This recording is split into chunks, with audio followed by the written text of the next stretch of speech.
鳥犬チャンネルです。本日は長谷川の72分の1クアドランローミリ焼きをご紹介いたします。全塗装をいたしました。まずは頭部からの組み立てになっておりまして、頭部は2つ入っておりました。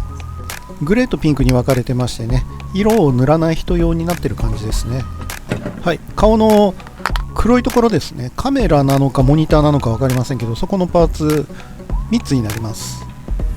こちらも色を塗らなくていいような、そういう設定ですかね。なお後頭部も黒色になっております。次に腕を作っていきます。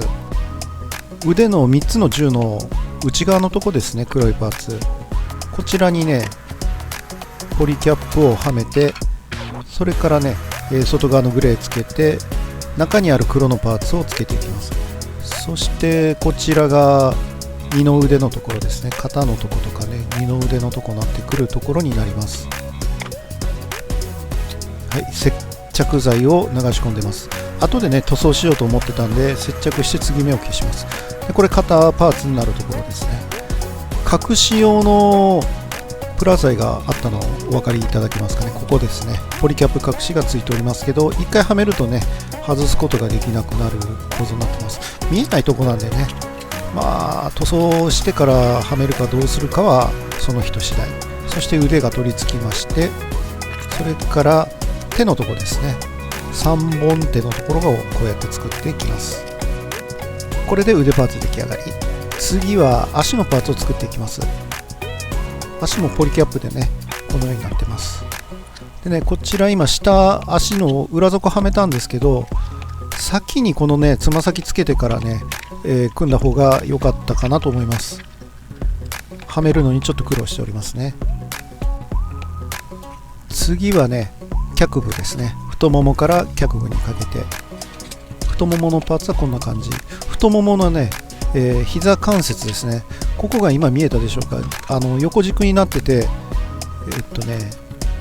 脚部とはめ込み式になってるんで、もなかになってるんで、はい、こういう留め方になるんでね、後で外せないんですよね、組んじゃうとね。なのでこちらも色塗りの人は後でこう足をね曲げながら塗るか、もう先に塗っといて組んじゃうかっていう感じになるかと思います。はい、でこれ膝も取り付けました。で足のね裏側、ふくらはぎのところのね黒いパーツ入れるの忘れてたんで、後で入れようとしてスパチュラで開口していってます。オープナー持ってる人はねこういうの失敗したらオープナーで開けていくんでしょうけどね、私このスパチュラ使うことが多いです。黒いラインのパーツがねこういう風に軸になってるっていうのもね発想がいいなと思いました。そしてね色塗らない人もそのあたりがねうまく使えるっていう。はい、そして足首パーツもそしてはめ込みます。次は膝関節横のミサイルポットのパーツですね。ここ可動にするのはちょっと難しいかなとは思いました。キットもね付け替え式でミサイル表現ができます。そして頭部、頭のところですね、搭乗口になるところです。ここを今組んでます。今回の長谷川のクワドランは内側のねコックピット内側のパーツを作ってるのがね、これがねまた肝だと思いますね。中身のねモールドはねもうポイント私的にはめっちゃ高いですね。そしてねこれ、アンテナがつくところのパーツですね。頭の頂点部ですね。ここもねアンテナが後で稼働できるようなギミックになってるんですね。この稼働なかなかいいっすよ、本当出来上がった時に分かりましたけどね。はい、そして顔の首のところのパーツつけました。可動パーツですね。そして胴体内部、このようにねサポートになるパーツをつけてはめ込んでいきます。こういう作り方がね長谷川さん独特かなと思います。内側のコックピットのパーツもねこうやって貼り付けて押し込んで作っていきます。部分的にはね接着剤やっぱ使った方がいいかなという箇所はあると思います。ここのね一番背中、ミディアが乗った時の背中に来るパーツがね割と今入れたパーツですね落ちやすいんで後で接着しました。それからここの肩の軸パーツ、軸受けパーツなんですけれど、ここ R と L がね刻印されてるんで割と親切です。間違うことなく作れるかと思います。この内側のモールドもねかなりメカニカルで素晴らしい表現になっております。今井さんの144分の1はここのところがねあんまりうまくできてなくって、なんか車輪とかでね、表現されてた方おられたと思いますね。左右をはめ込んでいきます。そして胸パーツのところですね。胸パーツ、背中パーツのところですね。はい、ここがね、肩のランドセル、ガンダムでいうとでっかいブースター担ぐところですね。そして胸の、砲塔ですね。砲塔がねまたこれボールジョイントで動くんですよね。この動きがいいですね。またね砲塔の中の内部と外装が違うんですよね。このように内側が黒でね外側グレーで作ってくれてます。そして肩パーツ、肩軸パーツがこのように入っていきます。そして肩アーマーをはめるっていうこういう形式になっております。胴体に対してはまっすぐでね、腕に対しては一段落ちた軸位置になっております。そしてね今内部作ってるんですけどね、この内部がね今回ほんとすごいな思いました。今井さんとかね内部一応見えるようになってたんですけど、なかなかここまではやってなかったかなと思います。今井さんのも昔作ったことあるんですけどね、手元には残ってないんですけどね。はい、そして肩のねここのヒンジパーツね、ここがまたすごいこのような分割になっておりまして、差し込んだらできます。この軸も一応中身はねポリキャップになってましたね。このようにポリキャップで取り付けて外装をはめるっていうそういうパターンですね。だんだん上半身らしくなってきました。そして次は下半身のとこ、股関節のところになります。股関節はねこんな感じになってましたね。このように軸、これ縦軸が入るんですね。でここにジョイント入れて下からはめ込んであげるっていうこういう形式になってます。ポリキャップはこの中には入ってません。股関節には受けでね太ももの方に入っております。でここなんですけど、あまり強くはめるとね外れなくなるようなぐらいタイトやったんで、後で塗装してからはめるようにしました。ただ気をつけないとねちょっと割れちゃいますというか割っちゃいました。はい、そしてサイドアーマーとフロントアーマーのところですね。でフロントアーマーには連続というか連携して今触ってるところですけど、これねパネルがついてるんですよね。またねパネルの表現でねデカールがついててね、その感じがめちゃくちゃいいです。でサイドアーマーとフロントアーマーにはねデカールが後で貼られるんですけど、フロントアーマーになぜかね2種類ついてて、私間違った方の貼っちゃったんですけど、というか最初ちゃんとしたの貼ってて崩して潰れちゃったんで、もう1枚あるからええわ思ってよく見ると違うやつやったんで、あれ違うとか思って、これは一般機用なのかマックス用なのかよくわかんないんですけど、そういったデカールがフロントついてます。もう1個。そしてフロントアーマーとパネルのところをね取り付けようとしてます。まずはサイドアーマーやってですね、はい、これから取り付けるんですけど、ここでね股関節部分、腰の部分をギュッとはめることでつくんですけど、ちょっとね今軽く入れてます。そして背中のブースターとミサイルポットのとこですね。でここもねザブングルのキットと同じようにこうね中空になるパーツはこのようにサポートが入ります。これ長谷川さん独特のやり方かなと思いますけどね。はい、そしてサイドもつけて、ここの黒いパーツもね後はめできるようになるんで、塗装派にとってもねなかなか後で取り付けできるんでやりやすいです。そして背中側のねミサイルポットなんですけどね、これね一応裏に刻印は背中のここはないですね。で膝にもあったでしょ、同じようなパーツあるんですけど、膝の方は一応刻印があるんで、どれがどれか分かるようには一応なってますね。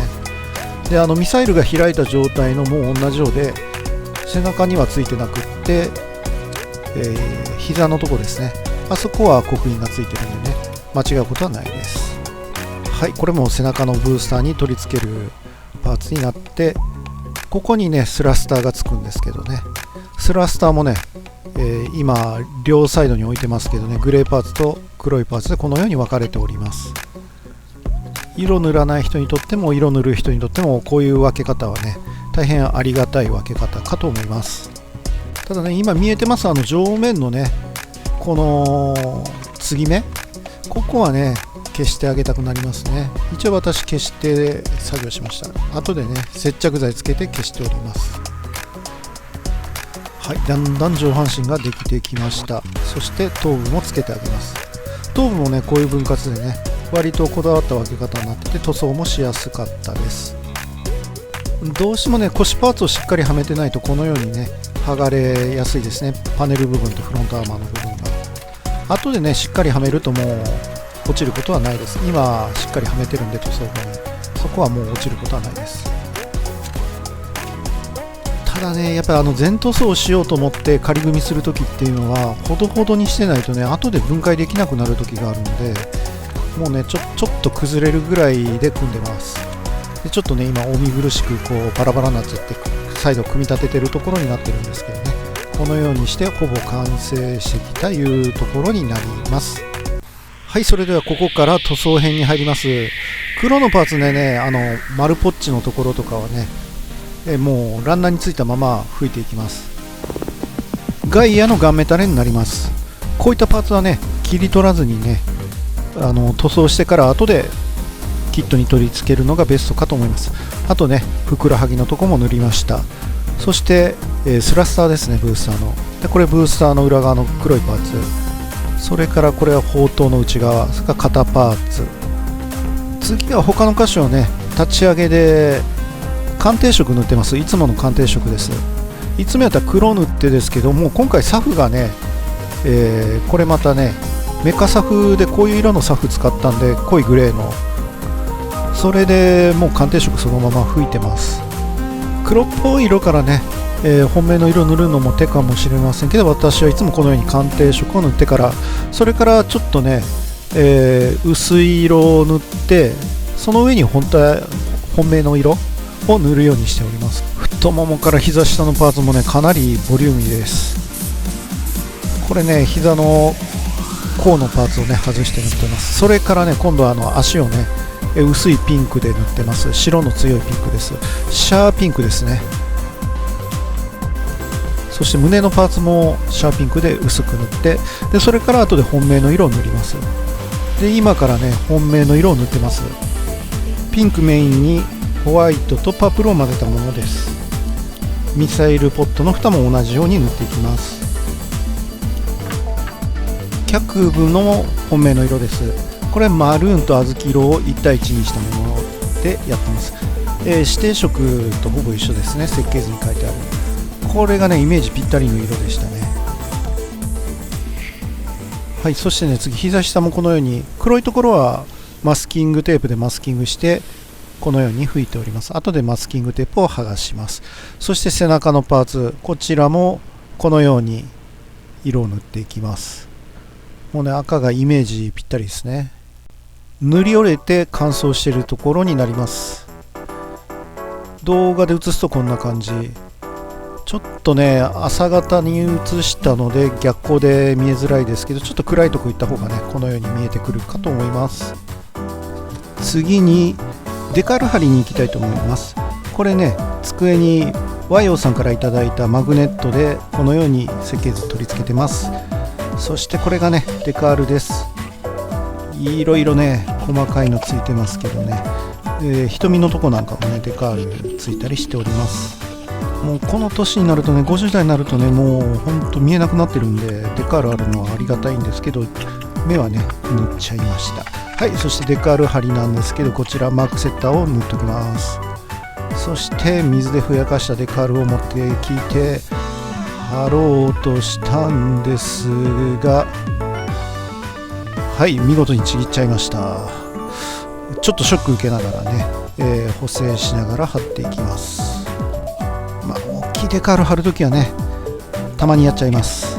はい、でもまあちょくちょくやっちゃうことなんで、そこはそこで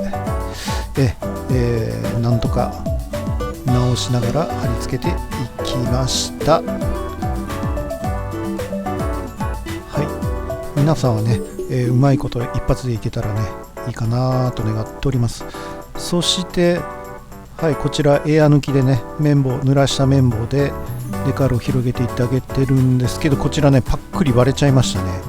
はい、わかりますでしょうか。今触ってるところ、はい、割れたとこ仕方ないんで、後で塗料でね白く塗ってごまかすことにしました。はい、今までもちょくちょくこういうことやって割った時はそういう対応をしております。はい、エア抜きはしていってます。でね、反対側のところもね同じように割っちゃいました。はい、そしてここがね素晴らしいモニターのところですね。操縦パネルのところですね。ここいいですね。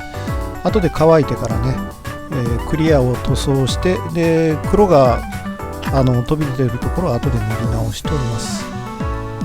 はい、そして側面のデカールも貼っております。でデカールがねだいぶ乾いてきたらマークソフターで密着するようにマークソフターを塗ってあげます。はい、ちょっとここ気にしてね、割れてるとこね、割っちゃったな思いながら撫でております。そして肩のパーツですね。肩のパーツにもねデカールがあります。雰囲気いいデカールですね。こんな形のものになってます。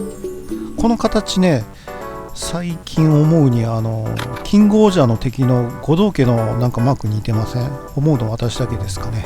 キングオージャー面白いんですけどね。でもよくよく思うとどっちか言うとウルトラセブンのね、防衛隊のマークにもなんとなく似てる気もせんでもない。はい、そしてミリアの方なんですけど、このようなパーツ構成になっております。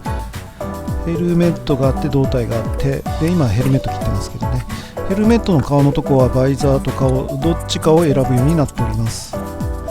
私はミリアの顔の方を選びました。ほとんどの人が顔を選ぶんじゃないですかね。であとごく一部が付け替えでね、マグネットかなんかつけて付け替えやるかもしれないですね。ミリアに関してはねかなりいい造形をしております。でここはね接着せなあかんので、はい、このように首のとこだけ穴開けて塗装しやすいようにしてクレオスのピンクサフを塗っております。あとは白っぽいピンク塗って、赤はね機体色と同じ赤色を塗っております。それから顔はねホワイト塗った後でフレッシュを拭いております。瞳のとこをね筆塗りで下出るカラーでホワイトで色を入れてあげます。白を塗ってるついでにこちらデカールの割れた目のところをね下出るカラーでリタッチしております。そしてミリアの胸のとこの黄色ですね、これも下出るカラーで塗っております。ベースのイエローを塗って乾いてからもうちょっと発色のいいねレイヤーですかねの黄色を塗ってます。だいたい下出るはねベース塗ってからレイヤー塗るとねいい感じに色が発色されます。頭部のヘルメットのイエローラインも下出るカラーで塗りました。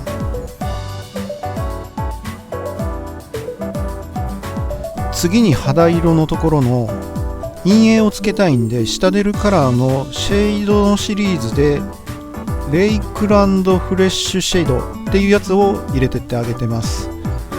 これね割とシャバシャバの塗料なんで影になりそうなとこ塗って、それからねちょっと拭き取ってやるいう感じです。はい、このように塗った後で、塗りすぎたかな思うところをこうやって綿棒でね濡らした綿棒で、拭き取っていってあげてます。他にもね肌の陰影用のシェードっていうのは何種類かあるんでね、ちょっとどれ選ぶかはね、人の好み次第かとは思いますけどね。はい、そしてもうちょっとシェード入れた方がいいかな思うやつはさらにね筆でちょこっと拭き取りすぎたところは入れていってあげます。これするだけでもね雰囲気だいぶ違ってくるかなと私は感じております。次は髪の毛の緑色です。こちらも下出るカラーのベースのグリーン系のちょっと濃いものになってます。そして乾いてから薄手のグリーン系の下出るカラーのレイヤーを塗ってあげました。はい、今まで塗り上げたところになりますけど、緑もまだ濃いんでね後で薄く入れます。そして目の付近をねまたシェードのブラウン系のもので入れてます。そしてさらに目に白目のところを入れました。そこからね最後は目の中心のところにね、黒系のものを入れてあげます。そしてね、はい、ルーペ使ってますね。ルーペ使わないとねもう全然見えないんで、ルーペ使いながら塗ることにしました。そして顔の仕上げにクリアをね入れてあげます。クリアを入れるところは唇と目です。目の玉のところです。白目は塗りません。瞳のところだけね、眼球のところだけ塗って白目は塗らないっていうのはボークスさんの方から教わりました。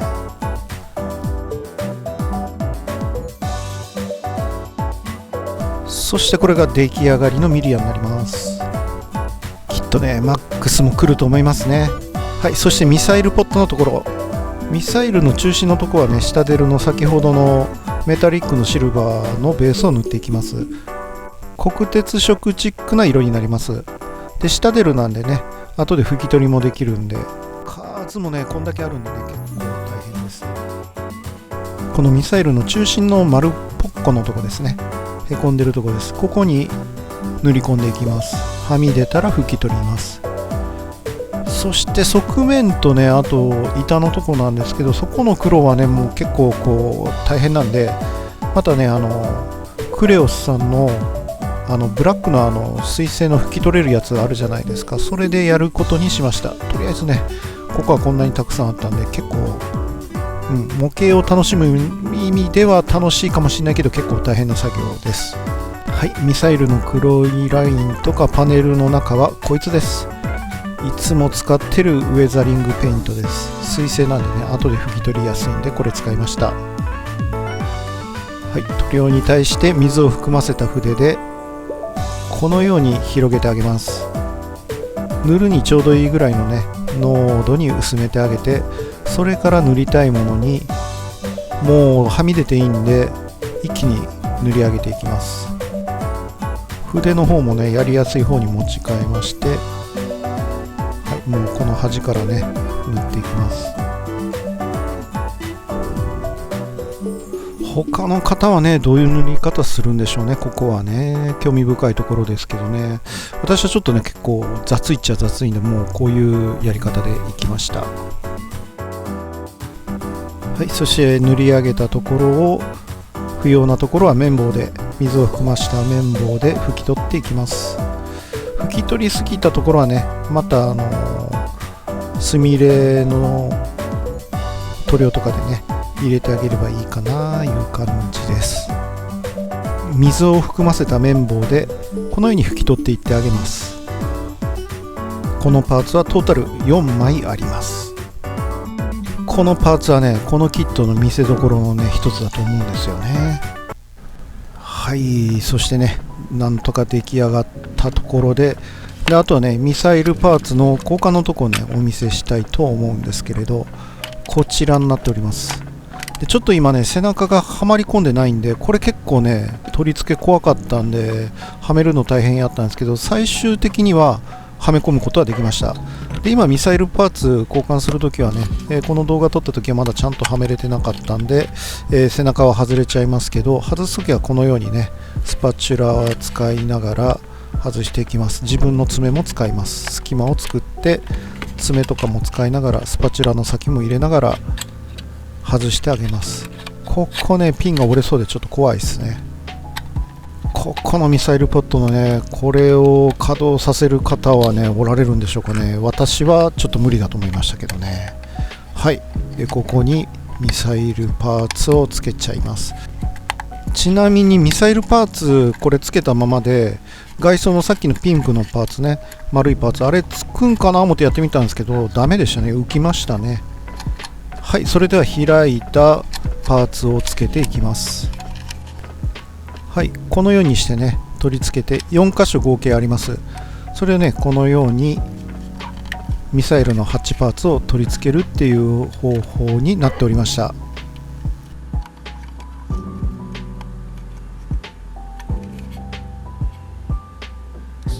背中と胴体の取り付けなんですけどね、どうしても取り付けにくくて、最後ははまったんですけどね、ここの隙間ができちゃってはめるの大変でした。はい、このようにね、はめた後になります。気をつけてね皆さんもゆっくりと力かけながら壊さない程度ではめ込んでみてください。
クアドランの見どころになります。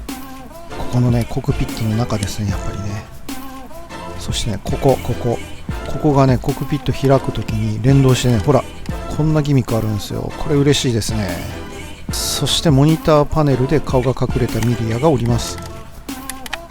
両サイド開くと肩当てのところがあって、はい、顔が出てきます。はい、内部の色はね、これね指定色でそのままなんですけど、 LM の23のレッドですね、クレオスの114番になります。もうそのまま塗ってもねフラット気味なレッドなんで、もうねこういう風に塗るともうぴったりな感じでした。艶消し使わなくてもねこんな感じで仕上がってくれます。あとスミレグレー系でしております。デカールで表現されたモニターがいいですね。これミリアの全身像とかね売ってくれないんですかね、同スケールでね。もう上半身だけですけどね。テレビ版も出るのかな。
12月中ぐらいから末にかけてですかね、マックス用の 1S なんかも出るんでね、もうまだまだ控えております。長谷川さん本当にねいいキット出してくれました。おそらくねバージョン違いも出てくるんじゃないかって睨んでるんですけどね、どうなんでしょうね。皆さんの購入次第っていうことにはなるんでしょうけどね。まだまだマクロシリーズ長谷川さんね続くんで、もしかするとグラージなんかもね行くかもしんないですよね。展開を期待しちゃいますよね。これ本当にねいいキットです。それでは今回もご視聴ありがとうございました。